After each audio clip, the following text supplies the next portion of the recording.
Glória a Deus, aleluia. Salve a amada igreja com a paz do Senhor, amém. Quero convidar a igreja a se colocar de pé para estar louvando a Deus comigo. Aleluia, eu ia louvar um hino ali. Deus estava me incomodando para louvar outro hino. E esse hino que eu vou cantar, ele fala sobre milagre. Quantos aqui nessa noite precisa do milagre do Senhor? Então eu quero te dizer que o dono do milagre está aqui essa noite. Ele pode fazer aquilo que você tanto pede, aquilo que o seu coração tanto almeja. Então, convido você a louvar a Deus comigo nessa canção. Aleluia, de honra e glória ao nome do Senhor. Glória a Deus, as palmas louvam o nome do Senhor. Vem comigo, vem. Para ti, Pai, toda honra, toda glória, todo louvor, Deus. Tudo é possível que crê, basta acreditar. Tenha fé e o Pai te ouvirá. Tudo é possível que crê, vem, basta acreditar. E basta acreditar. Tenha fé e o Pai te ouvirá. Milagres acontecem na vida de quem crê. É só clamar o Pai que Ele derrama o seu poder. A oração do justo Ele não despreza. Limpa do perigo, Ele lhe salva das trevas. Suas misericórdias sempre duram para sempre. Basta se render que Ele te livra das correntes. Você é escolhido para ser somente dele. Tenha fé, acredite e vive eternamente. Vem, tudo é possível que crê. Basta acreditar. E basta acreditar, basta acreditar. Vem, tenha fé e o Pai te ouvirá. Tudo é possível que crê. Basta acreditar. Tenha fé e o Pai te ouvirá. E Pai de amor, derrama seu perdão. Que seja instrumento pra levar o seu perdão. Que a humanidade toda aqui sem ti não somos nada. E o câncer que corrói entre os humanos se alasta. Abra seus ouvidos, atenda o clamor. Faça a tua vontade, justifica o pecador. Realize o impossível, não nos deixe dúvida. Que há poder no seu nome, Pai, só basta acreditar. Tudo é possível que crer. Basta acreditar. Pai te ouvirá. Tudo é possível que crê. Basta acreditar. Tenha fé e o Pai te ouvirá. Rei do universo, vem me restaurar. Com o toque das tuas mãos, pode tudo transformar. Rei do universo, vem me restaurar. Com o toque das tuas mãos, pode tudo transformar. Canta, igreja, canta com a gente, vai. Rei do universo, vem me restaurar. Com o toque das tuas mãos, pode tudo transformar. Rei do universo, vem nos restaurar, Senhor. Com o toque das tuas mãos, Deus. É assim, Pai.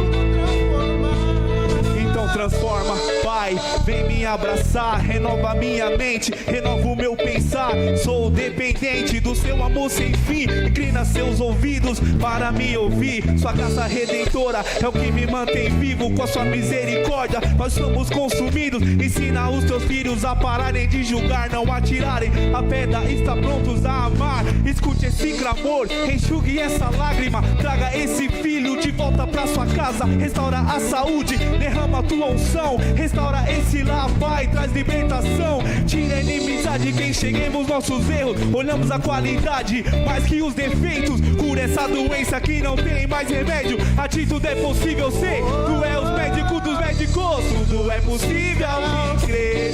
Basta acreditar. E basta acreditar, basta acreditar, basta acreditar. Ele te ouvirá. Tudo é possível que crer. Basta acreditar.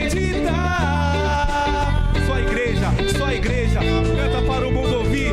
Só a igreja, vai. Tudo é possível que crer. Basta acreditar. Acredita, somente acredita. Esse mundo já é do maligno. Esse mundo é do maligno. Mas Deus, Ele está contigo em todo tempo, em todo momento, em todo lugar. Ele não desiste de ti. É o Deus do impossível. impossível, o Deus de maravilhas. Cante para o mundo ouvir. Basta acreditar no Deus que faz o milagre. O Deus que faz o milagre. Tudo é possível que crer. Basta acreditar. Eu tenho paixão. Se agradeço a oportunidade em nome de Jesus.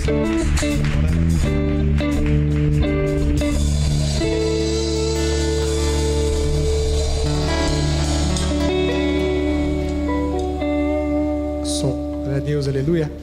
Convido os irmãos a se colocar de pé novamente. Já vamos estar ouvindo a mensagem pelo pastor William. Convido o presbítero Moço Vandino a estar fazendo a oração pelo preletor. Amém?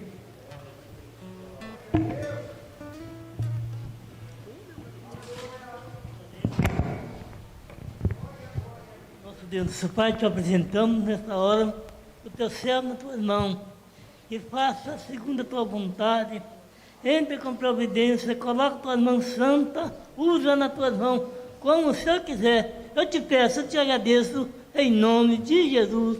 Amém. Obrigado, meu amado. Deus abençoe. Ô, gente linda do céu.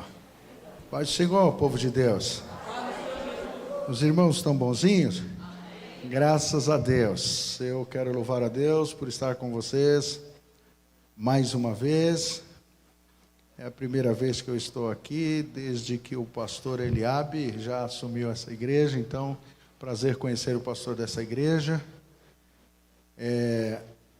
Cheguei aqui, fiquei com raiva quando eu olhei para o Eric, porque eu estou desde quinta-feira, tirei umas férias com a família e falei para ele, olha, sábado eu estou no litoral. Eu falei, sábado eu só vou para esse evento e volto para o meu compromisso para dar uma descansada.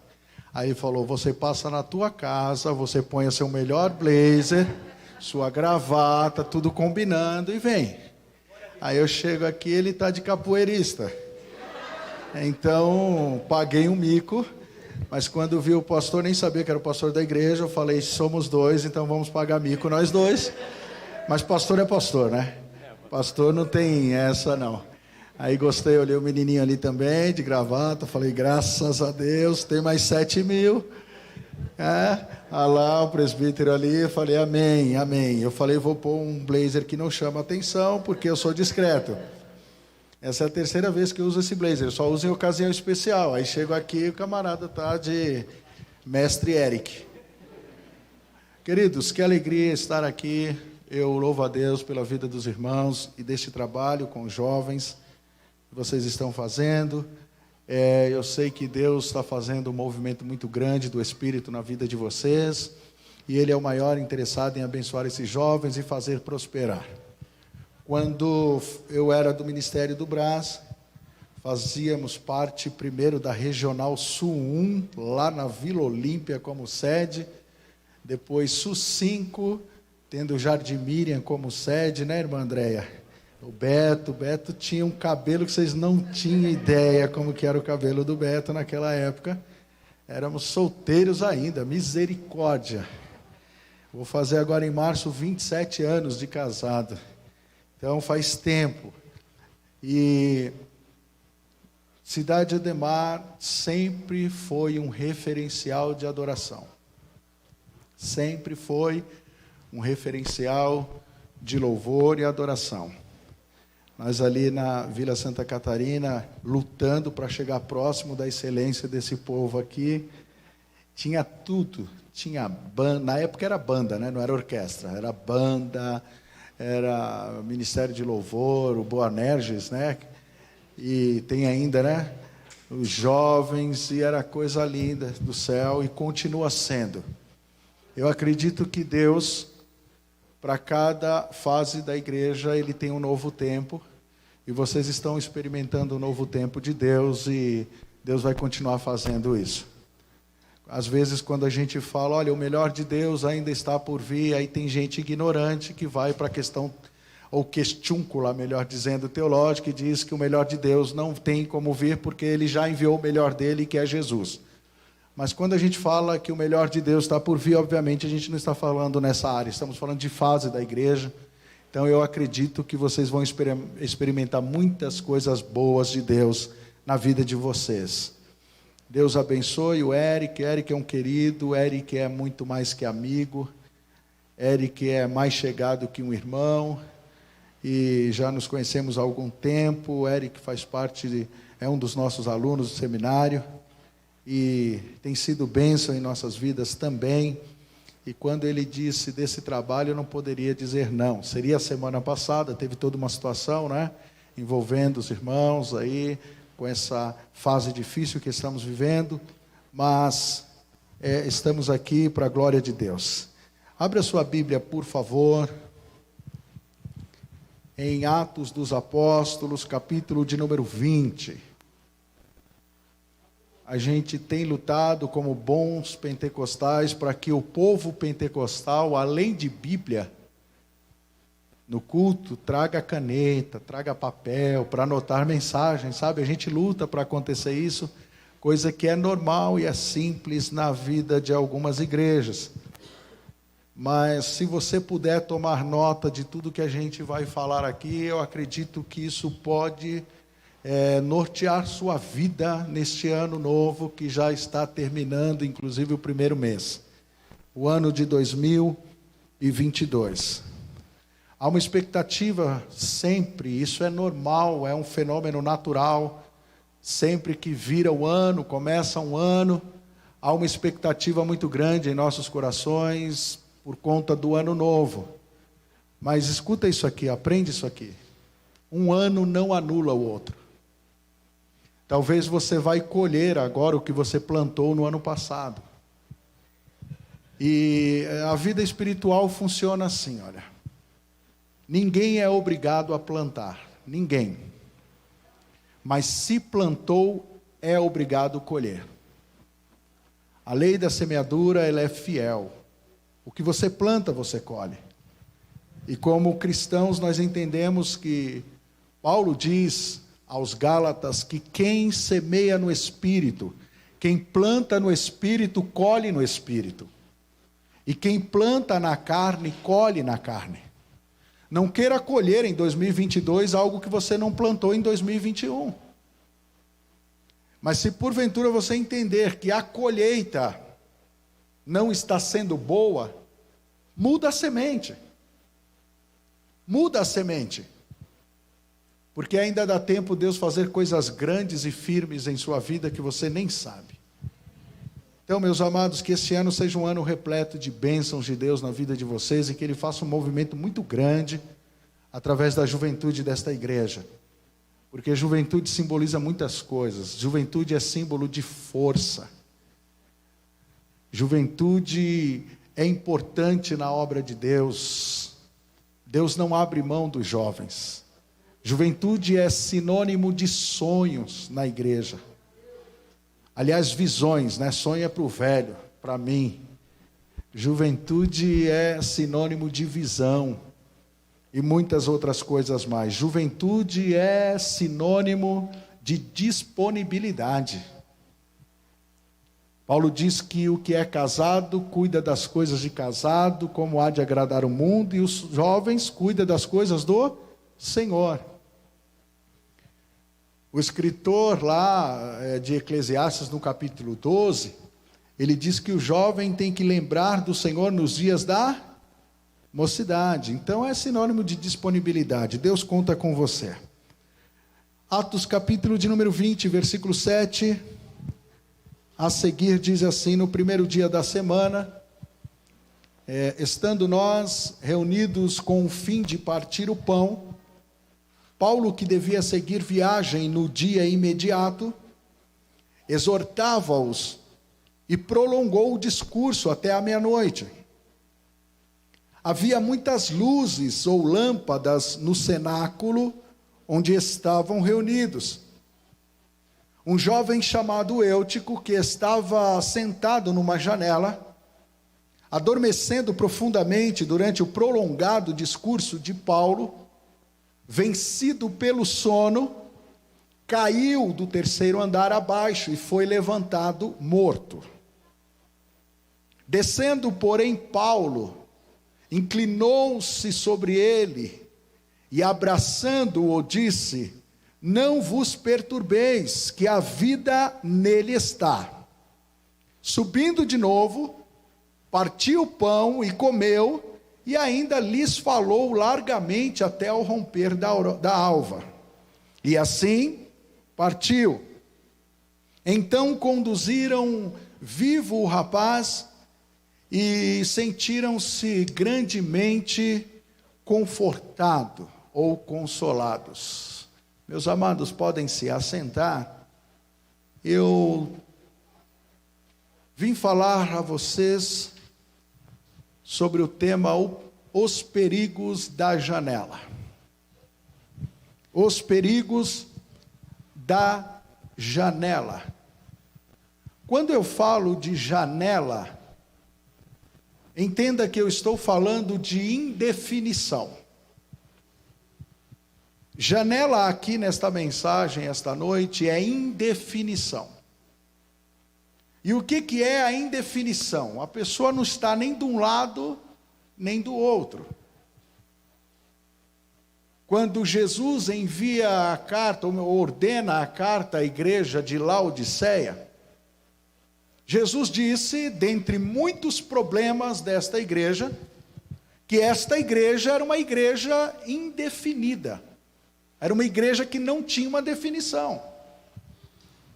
Ele disse: seria muito bom se vocês fossem frios ou quentes.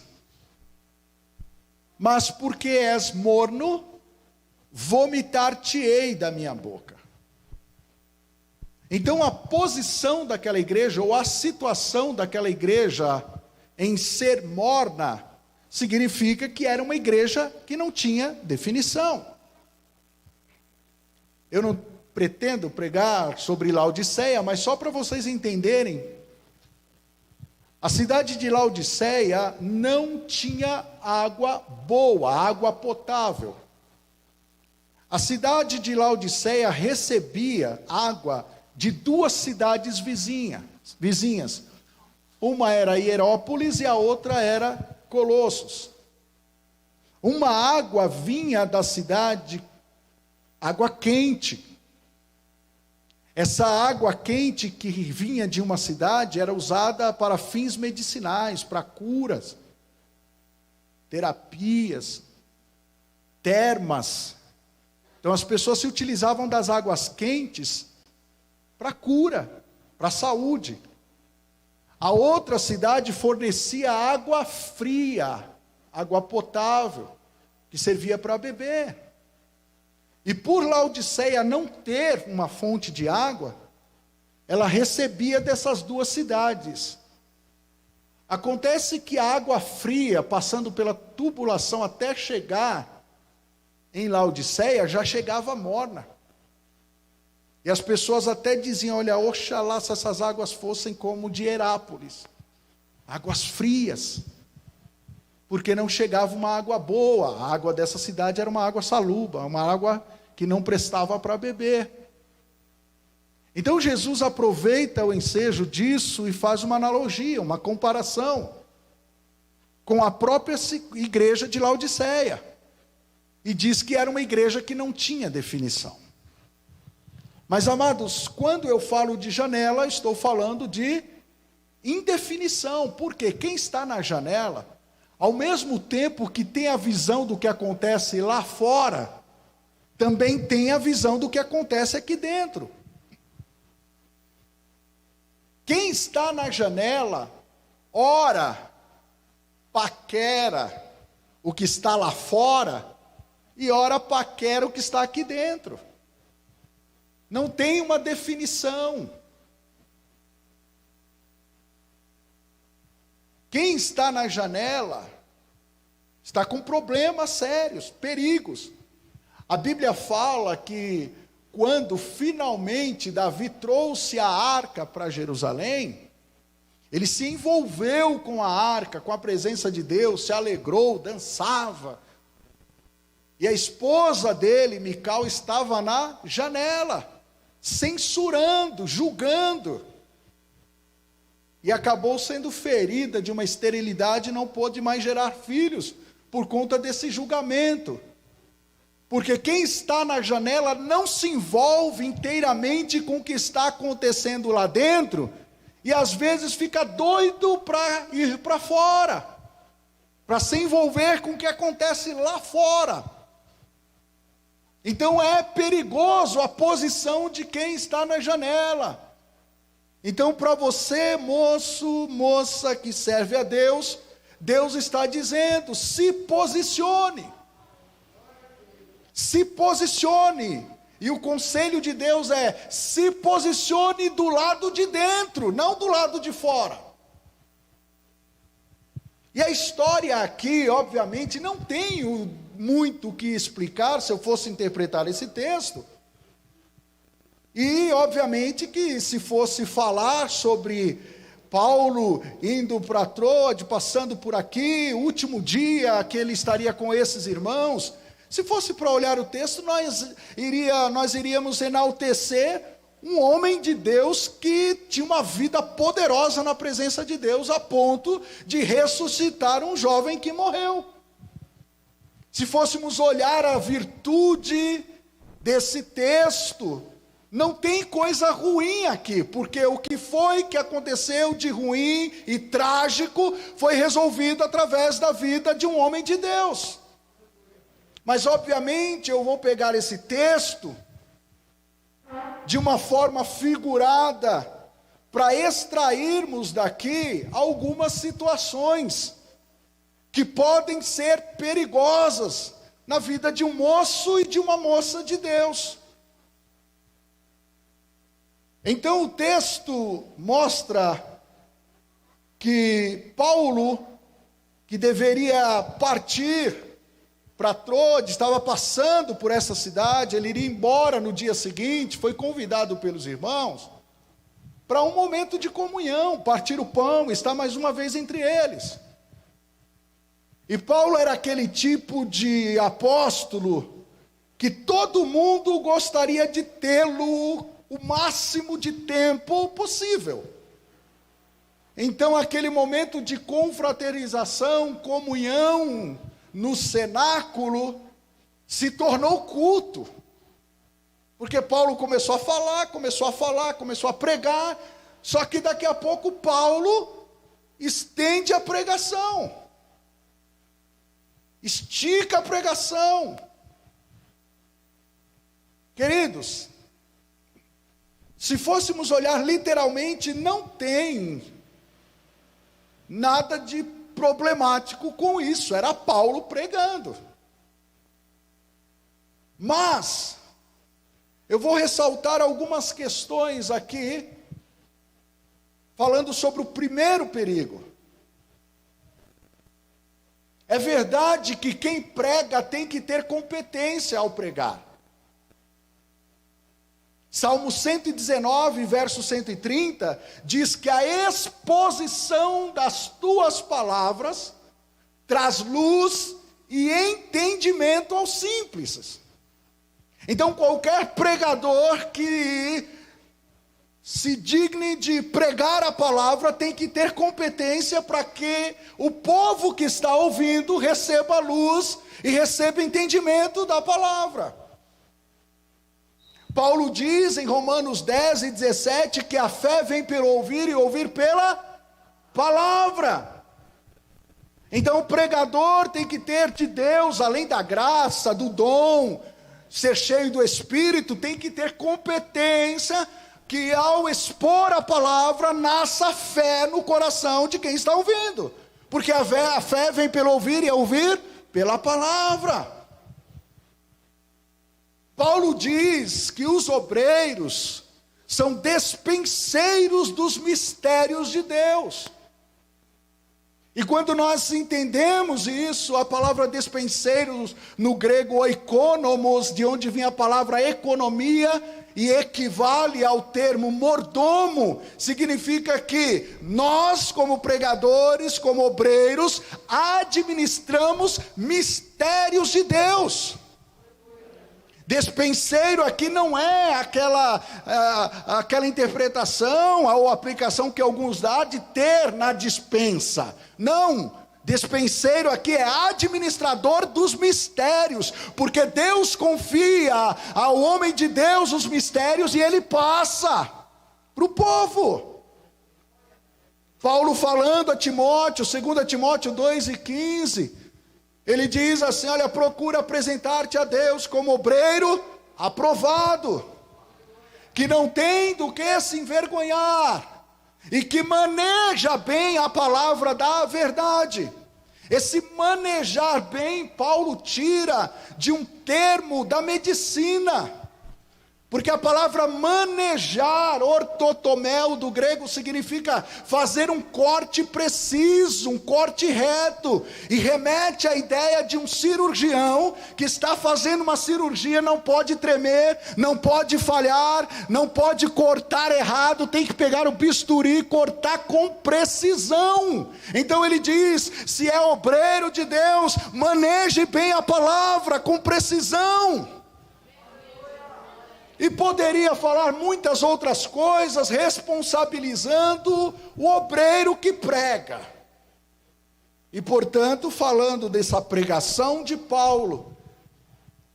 Mas amados, tem uma questão em comunicação.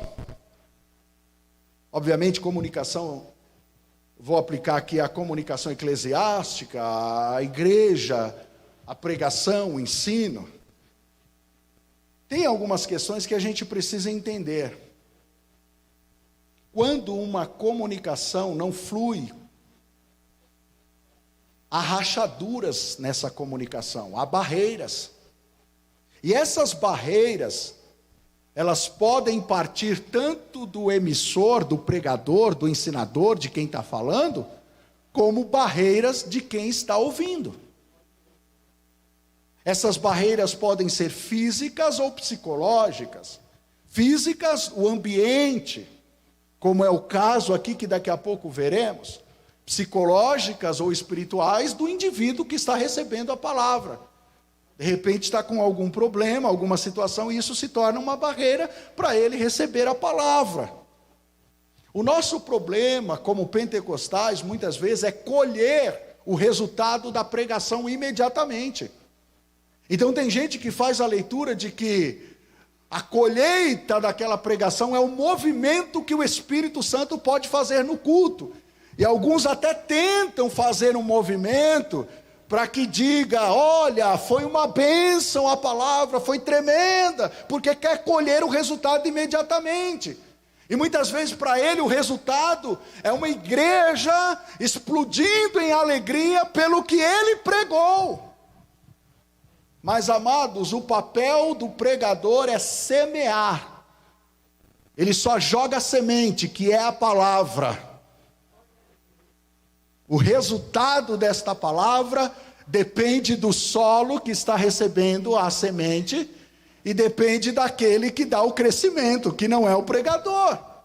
Então a gente, como bons pentecostais, a gente gosta do mover do Espírito, né? Modular a voz, e nesta noite, e receba, e a asma ungida, para ver o povo sentir, mas nem sempre é assim que funciona. A questão é: que tipo de solo é o teu coração? Porque eu só vou semear, não tenho responsabilidade com a colheita. Quem dá o crescimento é Deus. Mas por que é que eu estou falando isso? Porque Paulo, como pregador, se nós olharmos para o texto, ele prolonga o discurso, e isso se torna problema para um adolescente. Esse moço, ele era adolescente, pela inferência textual. A Bíblia não usa esse termo adolescente, porque é um termo moderno, do século 20. A Bíblia fala de jovem, a Bíblia fala de criança, a Bíblia fala de velhos, adultos, mas não existe esse termo adolescente. Mas pensem comigo, pelo comportamento desse adolescente, desse jovenzinho, ele era um adolescente que estava no culto ouvindo a palavra, e quem estava pregando era Paulo. Aqui nós já temos uma questão, para vocês terem ideia.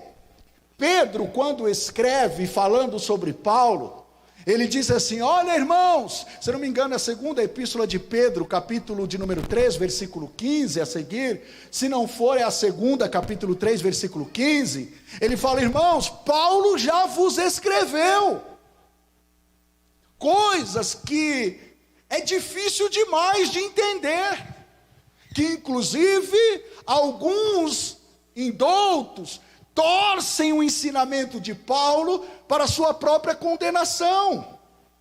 Então eu pego esse texto, essa afirmativa de Pedro, para dizer que nem todo mundo entendia a pregação de Paulo.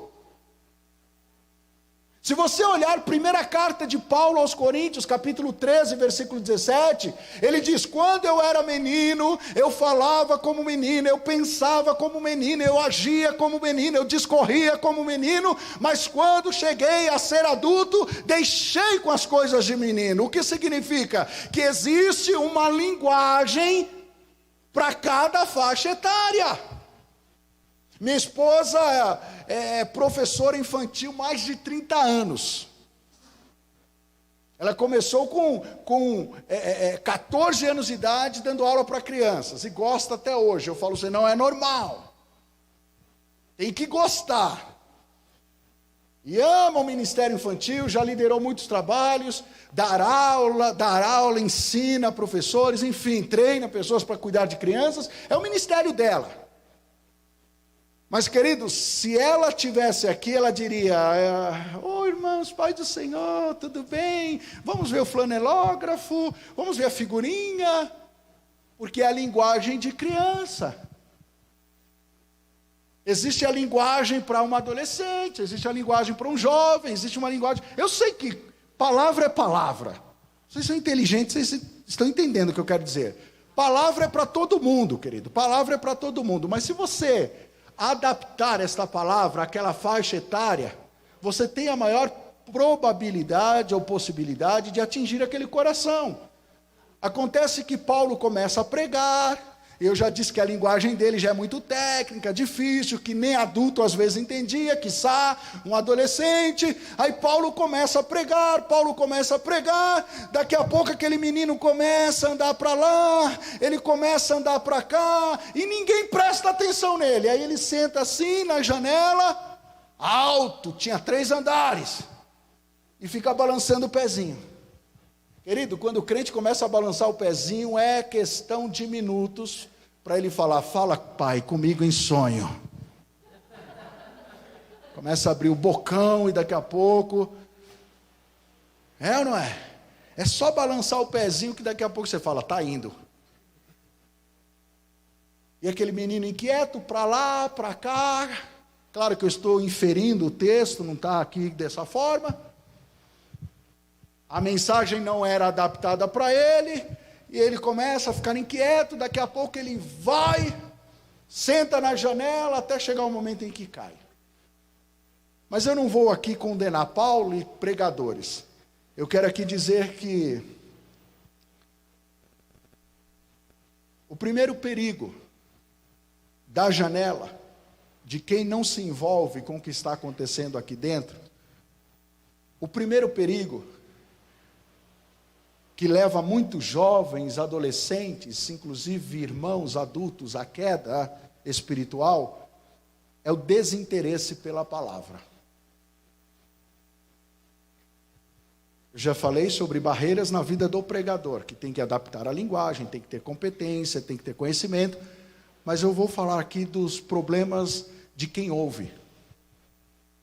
Um jovem que não se interessa pela palavra é um jovem fadado à queda.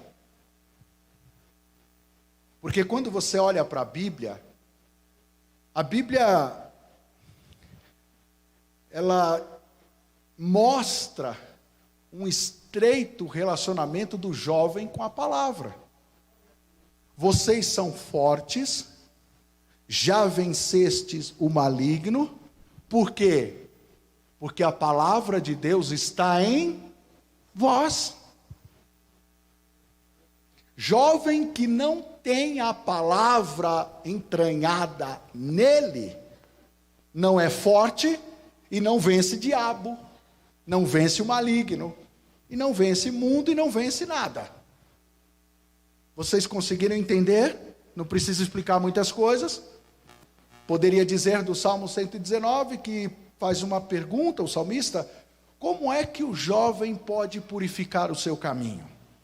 Como purificará o mancebo o seu caminho? Como purificará o jovem o seu caminho? Observando-o. Ou seja, ele pega o caminho, que ali subentende procedimento, vida, e compara com a palavra. Observa segundo a palavra. Vou namorar. Ora, e o que a palavra diz? Porque embora Deus não escolhe para você, eu vou me convidar aqui para qualquer dia vir pregar sobre como fazer a escolha certa, não é hoje. Porque embora Deus não aponta a pessoa para você, quem escolhe é você, não é Deus que escolhe por você, mas existe a maneira certa de se fazer a escolha. Esquece a alma gêmea, tampa da panela, esquece essa baboseira aí. Tem 1 milhão de moços que podem ser bênçãos na sua vida e pode ser de Deus. Como aquele jovem, por exemplo, que fez assim: eu já peguei daqui. Tem 1 milhão de moças que podem ser bênçãos na sua vida e pode ser de Deus. Não tem aquele negócio de, minha alma gêmea um dia vai aparecer porque Deus vai enviar. Não tem. Tem muitos que podem ser bênçãos, porque a escolha quem faz é você, mas a Bíblia ensina como fazer a escolha certa, como não errar. Amém? Glória a Deus. Então isso é só para ilustrar que o jovem, quando faz a escolha, tem que pautar a escolha na palavra. Então, se há desinteresse pela palavra, você não vem à escola bíblica dominical, você nem Bíblia tem, você não costuma riscar a Bíblia, ler Bíblia, meditar na Bíblia, não tem relacionamento com a palavra, não tem tempo com a palavra, você está correndo perigo. Então esse é o primeiro perigo da janela: falta de interesse pela palavra. E eu não vou entrar em outros viés que podem mostrar essa falta de apetite, que você está doente, que você não está bem espiritualmente, que tem doença. Mas deixa isso para lá. Eu só vou apontar: falta de interesse pela palavra. Pastor, como vence isso? Peça para Deus graça e interesse. Fala: eu quero entender palavra. Quero ler palavra, Senhor. Quero ter apetite pela palavra, sede pela palavra, crescer na palavra. E Ele vai te abençoar, tá bom? Segundo perigo, o texto aqui diz que além daquele discurso extenso de Paulo, que trouxe um desinteresse do rapaz pela palavra, o texto aqui também diz que naquele lugar havia muitas luzes. O versículo 8 diz isso. Muitas luzes. Como eu estou pregando por aplicação e por figura de linguagem, eu vou falar dessas luzes. Quando a Bíblia fala de luz no sentido figurado, por exemplo, lâmpada para os meus pés é a tua palavra e luz para os meus caminhos. Quando a Bíblia fala, que eu acabei de citar também, Salmo 119, verso 130, a exposição das suas palavras traz luz e entendimento aos simples. Essa luz que a palavra traz é conhecimento, é entendimento. Eu vou chamar aqui de informação, porque conhecimento é informação. Informação.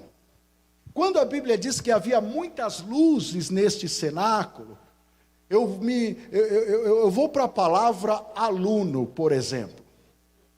Você sabe o que significa aluno? Aluno significa aquele que não tem luz. A, no latim, contrário. E lune, que é luz. Aluno é alguém que não tem luz, portanto não tem informação, não tem conhecimento. Ele está recebendo. Por isso ele é aluno, ele está recebendo luz. Então eu vou trazer essa ideia para este texto, quando diz que havia muitas luzes no cenáculo. A minha pergunta é: de onde é a fonte, ou qual é a fonte de informação na tua vida? De onde você extrai informação para você agir, para você tomar decisões? O que tem sido sua informação? O que tem trazido o conhecimento? Qual tem sido sua fonte? Porque às vezes a fonte é o YouTube, a fonte é o WhatsApp, a fonte é o Facebook, a fonte são tantas coisas, menos a palavra. E alguém toma a decisão porque outro falou, porque outro aconselhou. E alguém toma uma decisão. Nós vivemos aí a época dos fake news, né? Porque a informação ela voa. A informação ela é muito rápida. E às vezes a pessoa pega a informação, já passa para frente, nem peneirou para saber se é ou não, e assim caminha a humanidade. E assim caminham os jovens, tomando informação de fontes que não são fontes, são cisternas, são poços, águas paradas, e ele toma a decisão na vida dele baseado nessas fontes, e não na palavra. Como purificará o jovem o seu caminho? Pega o caminho, observa a segunda fonte, que é a palavra, e depois age. Quantos jovens tomam decisões e nem quer saber o que a palavra diz? Queridos, eu luto para ser crente, e não é fácil. Não é fácil ser crente, gente. Não é fácil viver na palavra. Mas eu venho de uma época que a gente, antes de tomar as decisões, a gente ia lá para a palavra para ver o que a palavra dizia. Hoje é jovem imitando o mundo. Hoje o modelo de alguns moços e moças são gente do mundo, que é o modelo que eles seguem. Aí simpatizam com um artista ou com alguém lá fora, e daqui a pouco está imitando, falando igual, se vestindo igual, agindo igual, menos na palavra. Menos na palavra.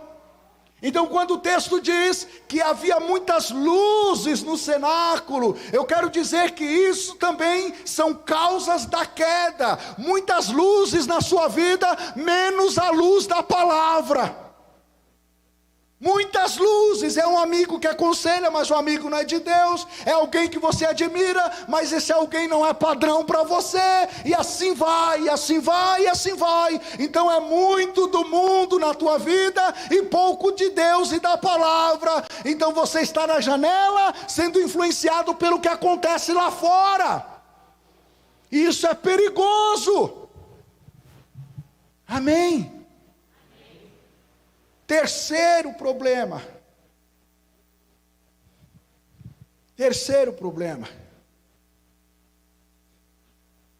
E antes de ir para o terceiro, cuidado, porque luzes influenciam. Luzes influenciam. Então o que ocupa a tua mente? Eu gosto daquele texto, é o que eu me lembrei, não estava no script falar? Mas eu gosto daquele texto, quando Paulo fala aos Filipenses, capítulo 4, versículo 8, ele diz assim: finalmente, irmãos, tudo que é verdadeiro, tudo que é proveitoso, tudo que é amável, tudo que é de boa fama, se tem virtude, seja isso que ocupe o teu pensamento. Ou outra versão diz, nisto pensai. Tem um adágio popular antigo que eu, quando era mais novo, eu pensava assim porque eu ouvia, mas eu não entendia. Aí com o tempo eu fui entendendo que mente desocupada é oficina do diabo, diz o adágio popular. E eu quero que vocês entendam que quando a fonte para a tua mente não é a palavra, pode se tornar oficina do diabo. Ocupe tua palavra, tua cabeça com tudo que é proveitoso, amável, de boa fama, que tem virtude, que edifica, que é verdadeiro. Pensa nisso, pensa nisso. Você quer ver? Hoje é sábado. Então estamos encerrando essa semana hoje. Amanhã já é uma nova semana. Como é que foi tua semana em relação à palavra? Eu não estou falando do teu dia. Tua semana. Leu um capítulo? Meditou? Parou para, eu vou escutar uma pregação de um pastor que eu admiro aqui, aí pôs lá no YouTube para sentar e meditar e refletir e anotar. Isso é para todo crente, não é só para pastor e pregador não, gente. Se você nem pegou a Bíblia essa semana, daí você vê que está correndo risco. Mas eu acredito que você já entendeu que isso é perigoso e, portanto, é o segundo problema. Segundo perigo. Primeiro é desinteresse pela palavra. O segundo está ligado, que é influência de muitas luzes. E quando você não tem a vida pautada na palavra, você pode ser influenciado. Claro que pode. Você sabe o que é influenciar? A palavra influenciar significa fluir daquilo que está no outro. Então eu estou influenciando vocês aqui essa noite pela palavra. Está fluindo do que eu tenho para você. Mas quando você é influenciado por uma fonte que não é de Deus, você está recebendo daquilo que o outro está fluindo em você. Cuidado. Terceiro, perda da sensibilidade espiritual. Você entendeu que eu estou pregando por parábola, figura aqui de linguagem. Aquele menino, ele não chegou assim no culto, sentou na janela e caiu. Por quê? Olha aqui para mim, não existe queda espiritual abrupta, brusca. O cara está aqui bem hoje, cheio do Espírito, que ele cresça, eu diminua, que ele apareça, eu me constranja, e cheio de Deus. Aí quando vê, irmão, domingo, o jovem caiu. Por quê? Ele estava cheio do Espírito ou não? Não. Coisas já vinham acontecendo. Porque a queda é gradativa. Ninguém cai da noite para o dia. Coisas estão acontecendo. Então esse menino aqui se desinteressou da palavra, foi influenciado pelo ambiente, muitas luzes, que literalmente trouxe cansaço, e depois, perda da sensibilidade. Por quê? Sentou na janela e ficou lá, pescando, pescando, pescando. E foi pescando, pescando, pescando, até chegar o momento que cedeu ao cansaço e blum. O texto diz que ele foi tomado de um profundo sono. Foi gradativo. Então a perda da sensibilidade espiritual também acontece aos poucos, de forma gradativa. Um dos símbolos do pecado na Bíblia, sabe qual que é? A lepra. Por quê? Lá em Levíticos fala de 21 tipos de lepras. Muitos tipos de lepra, dependendo daquela mais fraquinha até a mais séria. O último grau, quando o camarada era expulso do meio da sociedade, ia lá para o deserto para morrer. Se você quiser entender o que é a vida de um leproso, leia Jó capítulo 30. Ele vai contar a experiência, que de míngua e fome se delimitaram, ficavam nos lugares secos, se coçavam com urtigas, apanhavam malvas, raízes, arbustos para comer, gritava-se contra eles como se fossem ladrão. Ou seja, quando eles iam para o meio da sociedade, olha o leproso, olha o leproso. E ele não podia ficar no meio da sociedade porque corria o risco de ser apedrejado. Porque era uma lepra contagiosa e era uma lepra que já estava no último grau e não tinha mais cura. E quando se chega nesse grau de lepra, uma das coisas que acontece é a perda da sensibilidade. Então no começo vem aquele pecadinho, a gente sente, aí resolve. Daqui a pouco vem outro, não vai resolvendo, e vai acumulando. Daqui a pouco está aí na igreja e não sente mais nada. Graças a Deus que Jesus cura a lepra. Curou literalmente e cura hoje também espiritualmente. Gente que não sente mais nada, mas ainda está aqui, e por estar aqui, Ele ainda vai tratar. Diz a Bíblia lá em Marcos capítulo 1, versículo 40 e 41, eu tenho que tomar cuidado para ficar aqui, é que está descendo. Um texto lá diz que aproximou-se dele um certo leproso que jogou-se de joelho e disse: Senhor, se quiseres bem podes me limpar. Aí Jesus estendeu a mão, tocou no leproso e disse: quero ser limpo. E logo ele ficou limpo da lepra. Jesus ainda faz isso com um jovem que está aí, não está sentindo nada. Está aí, está insensível, perdeu sensibilidade. Já faz tempo que a vida dele vem caminhando nessa situação. Aí chega um dia que Jesus toca e fala: ser limpo. Oh, aleluia, eu creio nisso. Mas, queridos, a perda da sensibilidade espiritual é uma tragédia. E é perigo. É um perigo.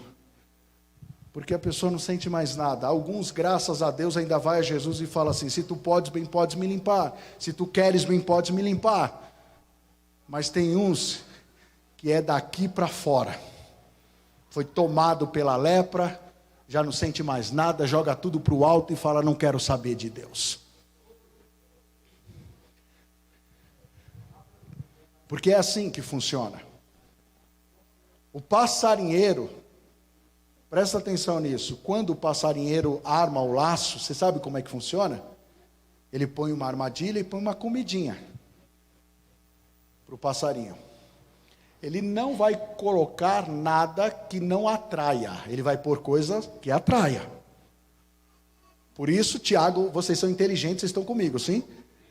Por isso, Tiago diz assim, olha, Tiago capítulo 1, versículo 13 a seguir: ninguém ao ser tentado diga: de Deus eu sou tentado, porque Deus não tenta a ninguém. Antes, ele diz, cada um é tentado pela sua própria concupiscência ou cobiça, quando esta, ou seja, a concupiscência, o desejo, a cobiça, o atrai e seduz. E o pecado, havendo sido consumado, gera a morte. Porque tentação só é tentação quando existe atração. Se você não é atraído, então você não sofre tentação.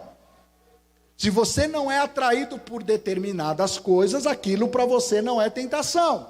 Então tentação para você, outras coisas, aquilo não. Vou dar um exemplo: nunca fumei, nunca bebi, nunca usei drogas. Então isso nunca será tentação para mim. Nunca. Só que o diabo, presta atenção aqui, ó. Vou falar dele porque Paulo diz que nós não devemos ignorar os seus ardis.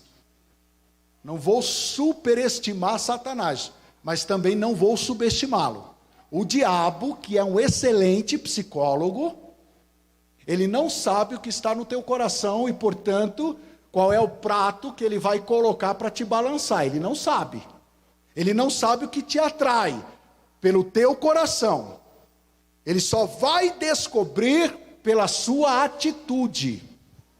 Então a sua atitude te denuncia. Logo, o diabo faz leitura comportamental. Ele faz leitura comportamental. Jesus jejuou 40 dias e 40 noites. E quando estava chegando já no 40º dia, ele começou a dizer: ai, que fome! Foi isso? Jesus saiu gritando: eu não vejo a hora acabar o jejum, para eu remover aquela montanha para dentro. Porque tem crente cheio de fé, remove a montanha mesmo. Não, irmãos, não, presta atenção. O que denunciou que Jesus estava com fome, inclusive o texto diz: e teve fome, sabe o que foi? Atitude. Quem jejua 40 dias, 40 noites, está com... Então o diabo vai logo tentar primeiramente na área física. Ele tentou nas 3 áreas: no corpo, alma e espírito. Ele foi logo no corpo. Transforma essa pedra em pães. Tu não é filho de Deus? Porque o diabo não sabe o que está em teu coração, mas a tua atitude te denuncia.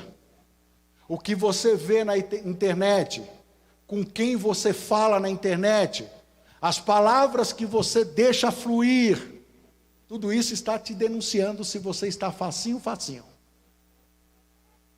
Não deis lugar ao diabo, fecha a porta em nome de Jesus.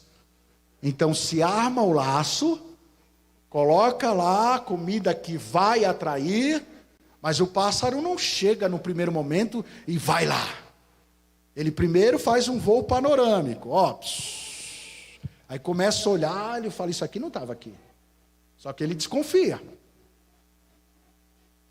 O diabo tenta 1, 2, 3 e vai percebendo qual a sua resposta. E aí ele vem de novo você e faz outro voo. Aí o pássaro fazia outro voo, só que agora ele parava. Aí olhava para um lado, olhava para o outro e ia embora. No outro dia ele vinha de novo, pousava, e agora ele ia para dentro e saía de novo. Aí no outro dia ele olhava, ainda estava lá, dava 2 picadinhas e voava. Aí no outro dia ele voava de novo, parava, olhava, 4 picadinhas e voava, até chegar uma hora que não vigia mais. Não aconteceu nada? É assim que funciona. Aconteceu a primeira, não aconteceu nada. Teve a segunda vez, não aconteceu nada. Terceira vez, daqui a pouco, querido, se entrega. Não vigia mais, não olha mais, aí fica lá comendo. Quando pensa que não, o passarinheiro puxou e pegou. Perda da sensibilidade espiritual. Quem entendeu? Oh Jesus, mas o salmista diz que, olha, livrou-me do laço do passarinheiro. Que Deus abra os teus olhos, moço e moça, para você enxergar o que é estranho no habitat, o que não é de Deus. Eu me lembrei também, dentro dessa questão da sensibilidade, 2 jovenzinhos que minha avó chamaria eles de malino. Eu acho que é maligno que ela queria dizer, mas isso é malino. Ela sempre falava assim: menino malino. Aí teve 2 meninos malinos, falei igual tiririca, meninos malinos, que vieram da escola fascinado por uma experiência que teve com um professor de biologia, que dissecou um sapo na frente deles. Aí eles ficaram assim, e aí tiveram a brilhante ideia: vamos pegar um sapo? Vamos lá ver o que a gente faz? Aí pegaram um sapo, ficaram olhando o sapo, falou assim: vamos fazer uma experiência com ele? Vamos pegar uma lata, encher de água, colocar na fogueira, quando estiver fervendo, vamos jogar esse sapo lá dentro? Malino. E fizeram. Quando a água estava borbulhando, jogaram o sapo, no que ele bateu naquela água fervendo, pulou e saiu, e eles ficaram rindo. E eles eram malinos, que no outro dia falaram assim: vamos fazer uma experiência diferente? Vamos pegar outro sapo. Aquele já estava esperto. E acharam outro sapo. E colocaram o sapo agora na água fria. E o sapo começou a nadar de costa, dar abraçada, achou que estava no spa, numa piscina. Aí eles acenderam a fogueira e colocaram lá o sapo na água fria. E o sapo não percebeu, a água ficou gradativamente esquentando, esquentando, esquentando, esquentando, esquentando. Ferveu, o sapo não percebeu, morreu cozido. Porque a perda da sensibilidade faz isso. No começo não se percebe, mas vai esquentando. Vai esquentando, vai esquentando, até chegar uma hora que morre e não percebe. Perda da sensibilidade. Outra coisa que aconteceu com aquele moço foi a perda da visão. Que eu vou aplicar aqui, perda da visão espiritual. Você sabe que quando a gente está muito cansado e a gente começa a bocejar, o nervo óptico, ele libera um líquido para lubrificação das retinas. E aí a gente começa a lacrimejar. Tudo isso é para lubrificar os olhos. Às vezes com esse negócio de máscara, a pessoa abre um bocão desse tamanho, só que a gente não vê porque está de máscara. Aí começa a escorrer assim a lágrima, aí o pregador se empolga. Eita, já tem um sentindo a presença, está até chorando. Aleluia, já tem gente chorando com a palavra. Olha como Deus está tratando. É sono. Mas aquele menino deve ter bocejado ali, naquele cenáculo, várias vezes. Só que essa lubrificação também embaça a vista. É psicológico, né, filha? Olha lá, a menina já está abrindo a boca e coçando os olhos. Isso é psicológico. Se eu abrir a boca aqui, meia dúzia vem comigo. Isso é influência. Mas olha, a perda da visão espiritual é complicado. Os jovens terão visão. E quando perde a visão, não enxerga mais aquilo que é de Deus. Não enxerga mais aquilo que Deus tem na vida dele. Não enxerga mais as coisas espirituais. Se torna materialista, humanista e um monte de istas. Eu vou correr aqui porque nosso tempo já foi. Outro perigo, perda do equilíbrio. Equilíbrio aqui para nós significa, sabe o quê? Gente que uma hora está de um lado e outra hora está do outro. Não tem definição. Se eu não me engano, eu não marquei aqui, mas poderia ter marcado. Eu acho que é Tiago, capítulo 1, versículo 8. Se puder me auxiliar aí, querido. Eu acho que é Tiago 1 e 8, que diz assim: o homem de coração dobre, ou ânimo dobre, é isso mesmo, olha lá. É inconstante em todos os seus caminhos. O que é, olha que interessante, esse ânimo dobre, ou coração dobre, a palavra grega para esse termo é dipsikos. Dipsikos, ânimo dobre, coração dobre, dipsikos. Essa palavra dipsikos no grego, ela vem de dois termos. Di, que é dois, são dois, né? Significa dois. E psikos, que é alma, psique, pensamento. Então, o homem de coração dobre, aqui literalmente seria uma pessoa que tem dois pensamentos. Uma hora está pensando uma coisa, outra hora está pensando outra. Por isso diz que ele é inconstante em seus caminhos. Uma hora quer Jesus, outra hora não quer mais. Uma hora quer ser crente, outra hora não quer mais. Uma hora quer ser instrumento de Deus, na outra quer dar lugar à carne. Uma hora quer andar no Espírito, outra hora quer andar na carne. É inconstante. E aqui eu chamo isso de perda do equilíbrio.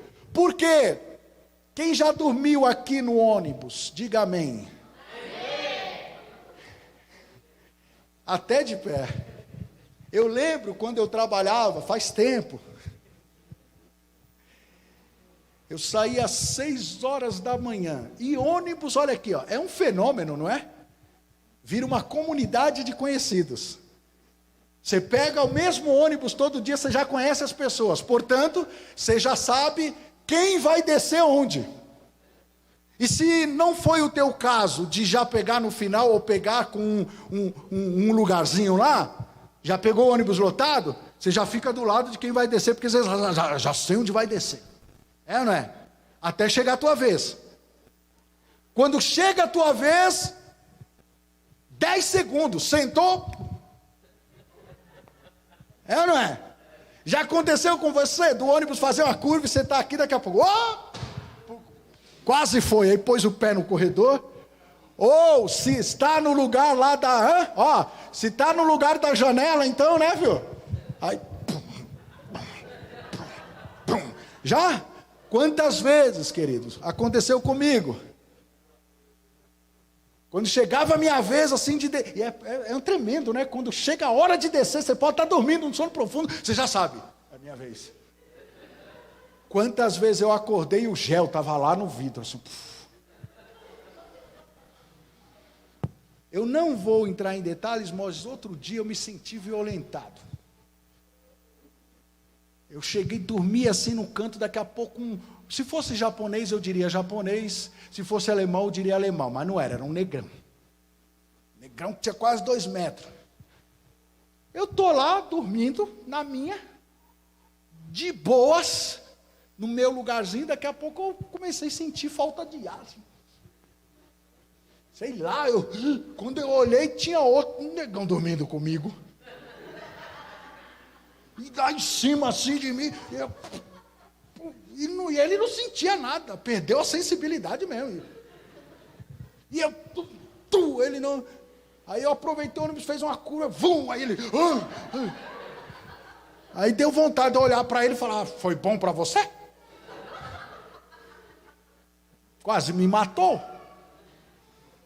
Queridos, quando se perde o equilíbrio, acontece isso, né? Quantas vezes você está lá dormindo e vai para cá, vai para lá. Você acha que esse Eutico sentou na janela e já caiu? Não, foi gradativo. Ele deu umas, opa, só que ninguém viu. Sabe qual é o problema às vezes, papai e mamãe? É que o teu filho está dando indício de que não está bem, mas você não está vendo. Sabe qual é o problema às vezes, pastores? É que tem jovens que estão dando indícios de que não está bem, só que a gente não percebe, até que caiam.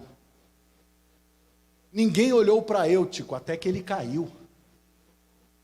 Por quê? Primeiro, a palavra não tinha interesse. Segundo, influência das luzes. Terceiro, teve toda a questão da sensibilidade. Quarto, perdeu a visão, ficou bocejando, ninguém viu. Quinto, perdeu o equilíbrio e ninguém viu, o menininho para lá, para cá, até que caiu. Só que essa perda do equilíbrio aqui é o homem de coração dobre. Uma hora está de um lado, outra hora está do outro. É inconstante. Quando a palavra diz sede firmes, constante e sempre abundante. Por quê? São 3 coisas diferentes. Ser firme é bom, mas não adianta ser firme e não ser constante e abundante. Por quê? Você fica estático. É firme, mas não sai do lugar. Eu não desvio na igreja, eu não deixo Jesus por nada, mas também não progride. É essa vidinha de ir para a igreja, da igreja para cá, para casa, e aí não progride. Mas não é só firme, é firme e constante. Quem é constante anda para frente. E enquanto eu sou firme, e enquanto eu estou andando, eu vou produzindo no reino, então sou abundante. Entendeu? É firme porque ninguém te move do teu entendimento, você tem convicção. É constante porque você anda para frente e progride. É sempre abundante porque você está produzindo no reino. E queridos, o último perigo é a queda e, portanto, a morte. Caiu, morreu. E quando se chega a esse estágio de morte, só Jesus Só Jesus. A oportunidade de interesse pela palavra já foi passado. A oportunidade de influência da luz de pessoas de Deus já passou. A oportunidade de se firmar aí e cada vez mais ser sensível ao Espírito passou. A oportunidade de ter visões espirituais, enxergar como Deus vê, passou. A oportunidade de ter firmeza e equilíbrio passou, agora caiu. E quando chega a esse estágio, só Jesus. Mas olha que interessante, eu vou terminar aqui. Eu acredito que você entendeu quais são os perigos da janela. O texto diz que Paulo, porém, o versículo 9 de Atos capítulo 20. Esse porém tem um significado. Paulo, porém. Esse porém significa que Paulo cessou a pregação. Paulo cessou o momento de exercer o ensino que não estava atingindo. Paulo deixou o ambiente de glória, aquele ambiente de culto, da presença de Deus. Paulo deixou tudo isso para priorizar aquela vida que caiu. Não é a performance do pregador, é de quem ele vai atrás para levantar. Não é a oração pública do crente, é a oração que ele faz quando está só ele e Deus. Não é aquilo que os outros veem, é aquilo que Deus vê. Paulo para tudo e prioriza aquele menino. Paulo, porém, significa, deixei agora a performance de pregador e vou fazer algo por ele. Então, Paulo, porém, descendo. Esse descer significa se nivelar. Paulo deixou o que estava fazendo para priorizar o menino e desceu para ficar no mesmo nível que ele. Paulo, porém, descendo, inclinou-se sobre ele. Esse inclinar fala-nos também da nossa vida de intercessão e oração por aqueles que caem. Quantos jovens não estão mais aqui que já estavam antes? Que estavam antes. O que você fez por eles? Você tem esse porém, que é cessar toda a performance e ir descer? Você desceu no mesmo nível? Você orou sobre ele, inclinou-se sobre ele? E Paulo também abraçando-o. Esse abraço fala-nos de um aconchego, trazer para perto. Fala-nos de carinho, de apoio. Quem está entendendo? Alguém já disse que o abraço é terapêutico, ele cura. Às vezes não precisa falar, não precisa falar nada, só abraçar já diz muito. Um abraço fala mais que palavras. Paulo abraçou. E por último, o outro versículo, esse versículo, Paulo, porém, descendo, inclinou-se, abraçando-o, disse. Sabe o que isso significa? Esse disse significa que nesse tempo, nesse momento, nessa fase de queda e morte, a gente tem que falar alguma coisa. E esse falar não é acusar. Você não vigiou, está vendo aí sua vida? Não. Paulo disse. E o que Paulo disse? Não vos perturbeis que a sua alma nele está. E o texto seguinte, o versículo seguinte diz que ele trouxe consolo, ele trouxe conforto. Olha, amados, eu vou terminar aqui denunciando os perigos das janelas, mas dizendo que essas atitudes de Paulo foram as mesmas de Jesus por você. Paulo estava num ambiente de glória, num ambiente de culto, num ambiente de presença de Deus. Jesus também estava com o Pai. Mas ele, sendo Deus, não usou por usurpação ser igual a Deus, mas esvaziou-se a si mesmo, descendo. Veio aqui em forma humana, e como homem foi servo, e morreu. Morreu em morte de cruz. Para quê? Para buscar o Williams, que era eutico. Para buscar o Eric, que um dia foi eutico, caiu. Para buscar o pastor Eliabe, para buscar o Beto. Jesus ainda desce para te buscar. Jesus ainda desce, ele não desceu só quando foi à cruz.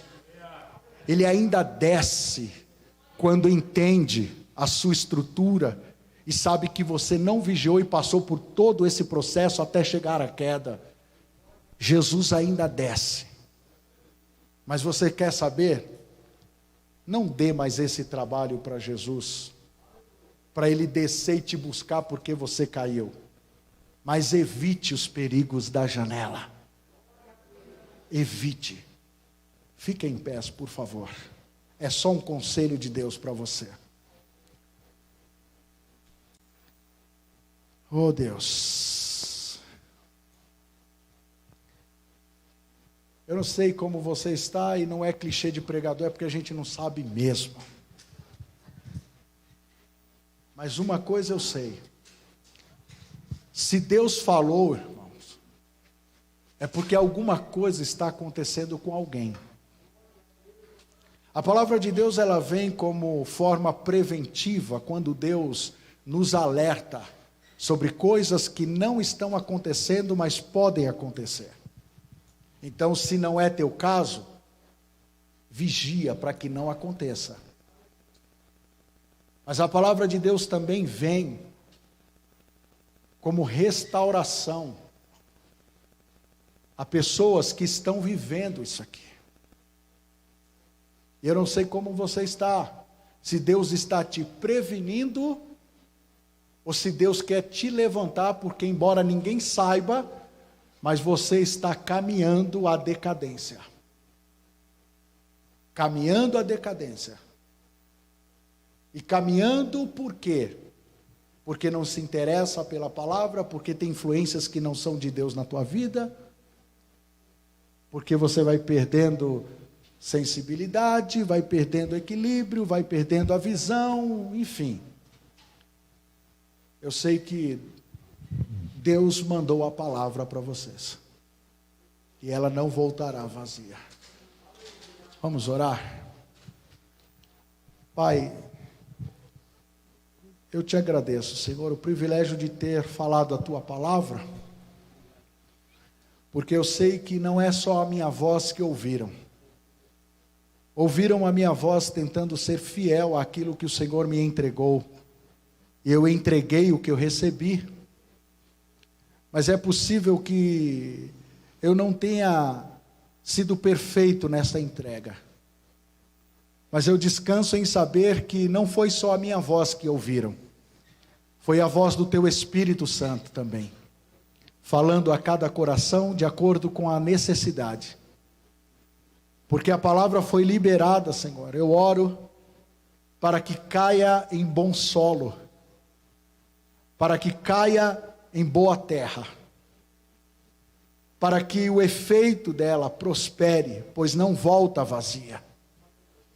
Olha para esse moço, olhe para esta moça, olhe para este irmão, para esta irmã que veio a este culto, olhe para este amado que porventura está acompanhando este culto à distância, e abençoa, Pai, com toda sorte de bênçãos, em nome de Jesus. Diga amém. Amém. Pastor Eliabe, muito obrigado, Eric, em nome de Jesus. Glória a Deus.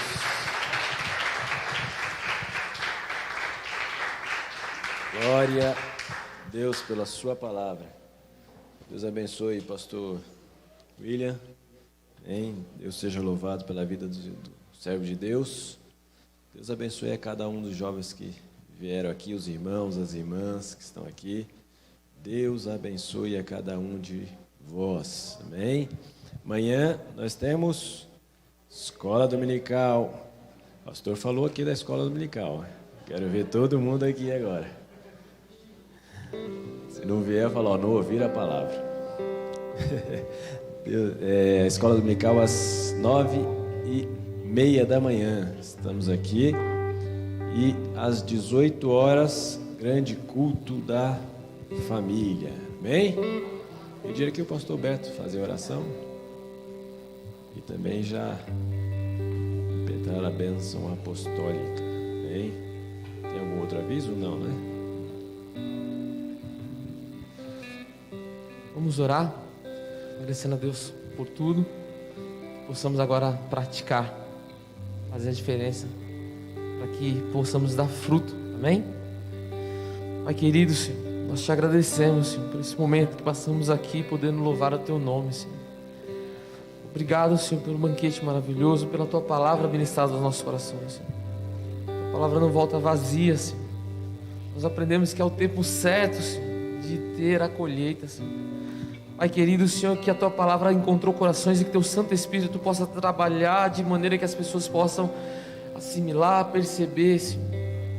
E que no tempo certo, Senhor, possamos ouvir testemunhos do que o Senhor irá fazer na vida de cada jovem, de cada pessoa que esteve aqui, Senhor. Te agradecemos pelo teu cuidado, pelo teu carinho, pelo teu amor para com as nossas vidas, Senhor. Nós não somos merecedores, Senhor, mas o Senhor é um Pai bondoso, um Pai misericordioso, um Pai de amor, que em todo tempo está cuidando de nós, Senhor. Obrigado, Espírito Santo, obrigado, Senhor.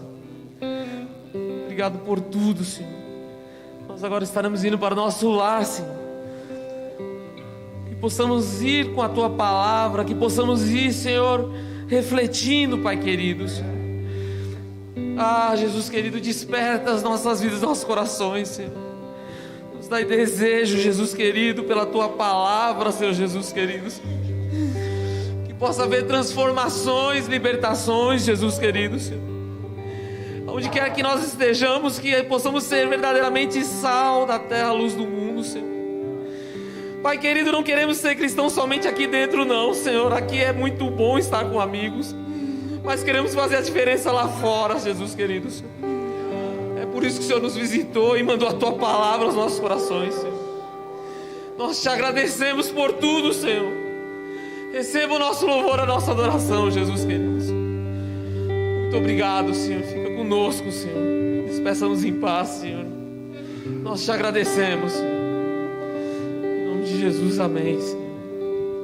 Você pode estender suas mãos assim? Que o amor de Deus, que a graça do nosso Senhor e Salvador Jesus Cristo, que a doce comunhão e consolação do Espírito Santo seja com a amada igreja, desde agora e para todos sempre, quando nós possamos dizer juntos, amém, Jesus. Deus abençoe a vida de cada um dos irmãos.